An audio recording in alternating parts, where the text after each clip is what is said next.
தென்னிந்திய நடிகர் சங்க நிர்வாகிகளின் பதவிக்காலம் முடிவடைந்ததையொட்டி புதிய நிர்வாகிகளை தேர்வு செய்ய வருகிற 18ஆம் தேதி தேர்தல் நடக்கிறது.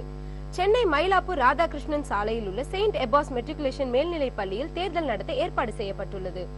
தேர்தல் அதிகாரியாக ஓய்வு பெற்ற நீதிபதி பத்மநாபன் நியமிக்கப்பட்டுள்ளார். இந்த தேர்தலில் சரத்குமார் தலைமையில் ஒரு அணியும் விஷால் தலைமையில் மற்றொரு அணியும் போட்டியிடுகின்றன.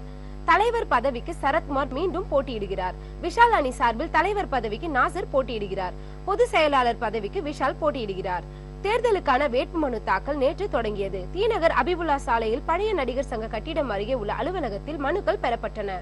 தலைவர் பதவிக்கு மீண்டும் போட்டியிடும் சரத்குமார் நேற்று காலை தேர்தல் அதிகாரியான நீதிபதி பத்மநாபனிடம் வேட்புமனு தாக்கல் செய்தார். அவருடன் அவரது அணியினரும் சென்றிருந்தனர்.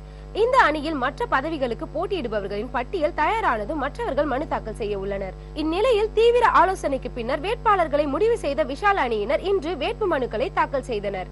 தலைவர் பதவிக்கு நாசர் வேட்புமனுவை தாக்கல் செய்தார். துணைத் தலைவர்கள் பதவிக்கு கருணாஸ், பொன்வண்ணன், பொதுச் செயலாளர் பதவிக்கு விஷால், பொருளாளர் பதவிக்கு கார்த்தி ஆகியோர் மனு தாக்கல் செய்தனர். இது தவிர செயற்குழு உறுப்பினர்கள் பதவிக்கு 24 பேர் மனு தாக்கல் செய்தனர். இதையடுத்து தங்கள் வேட்பாளர்களுக்கு ஆதரவு திரட்டும் வேளையில் விஷால் அணியினர் தீவிரமாக ஈடுபட உள்ளனர்.